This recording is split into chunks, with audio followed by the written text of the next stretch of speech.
One of the thoughts I have is, and I think many people have, is that some of what you're describing, some of what people have talked about for these last few days is a better way, a better world, cleaner technology, more efficient, higher utilization. But the challenge is there are people already doing this other world, and so many people will potentially lose their jobs. You know, economies could falter. You know, if you see, for example, the impact that moving away from diesel is having in Germany, for example, and some other markets. So how do you see this, what you're both doing, impacting on economies and existing businesses? It's all well and good, but you know, the unintended consequence. What do you think about that? Good. So the industries we're working in, we're doing some industrial work, working with trucking companies. Both of those industries actually have a severe shortage of people willing to do the jobs. In the U.S., there's a 50,000 worker shortage for long-haul truckers. Okay. Some other industries where the work is very repetitive, some of our customers have had trouble filling jobs. They have a perpetual shortfall of people willing to apply. So in the industries that we're in, we're actually filling a gap in between the workforce and what's needed. Okay. On our side, that's an excellent question. But on our side, it's the same thing. Well, first of all, I don't think, again, as I mentioned earlier, this is not going to happen overnight, right? It's just like paradigm shifts happening in cities and in kind of like the way people work and operate and the life happens in this world. So what I'm trying to say here is, to start with, autonomous vehicles will not replace drivers overnight.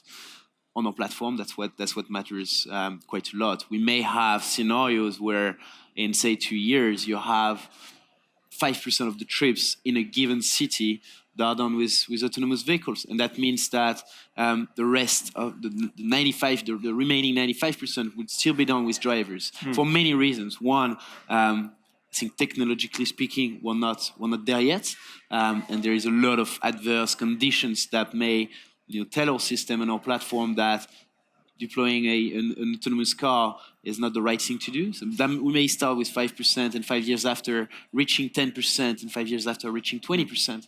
But this is not going to happen overnight. I think it also creates a lot of opportunities, maybe different opportunities. But something that is important is to provide kind of like learning platforms to drivers, get them to help raise the education bar, and making sure that those people will be ready for the shift that is coming in the next 2 decades.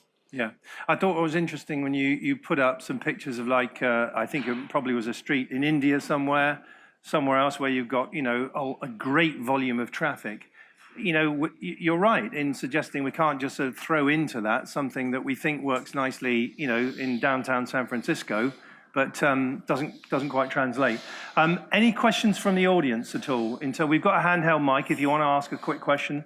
If not, we're going to ask one more and then we're going to wrap up for the last session. Okay, here's my thought. We hear so much talk about EV. We hear so much talk about autonomy, yet whenever you have these conferences and events, people are always saying, it's another 5 years, another 5 years, another 5 years. Is something going to happen that goes bang, and then we're in it? We're in this massive disruption phase. I think it's when it comes to autonomy, yes, definitely we're talking about years more than months. When it comes to electric vehicles, I'm much more bullish. I think there is quite a lot happening. One, in the next 2 or 3 years, a lot of car manufacturers kind of unveiling new products. It's already priced in, but this is going to happen. And it's not just having those vehicles ready for the customers. It's really about, they will start doing some really large marketing campaigns. The awareness will definitely be there. And it's the very beginning of, this chicken and egg situation being broken, and we start really going for it. What that means is it creates a lot of opportunities on the infrastructure side. There is plenty of money out there ready to be deployed in this space, but those people who are looking at the space are also looking at utilization rate. This is the early days of the industry, but people already know that this is happening. So it is happening. raise awareness, bring more confidence that, to capital investors that this is going to happen. Capital investors will be developing the networks. The OEMs will continue investing in the R&D because that will provide some sort of visibility around the return that EVs will provide in the next decade. And this is happening. Okay. This is so happening. I heard someone say the other day, it's not chicken and egg at all, it's omelette. It sounded clever, but I didn't quite know what that meant. But I thought it was a really good answer.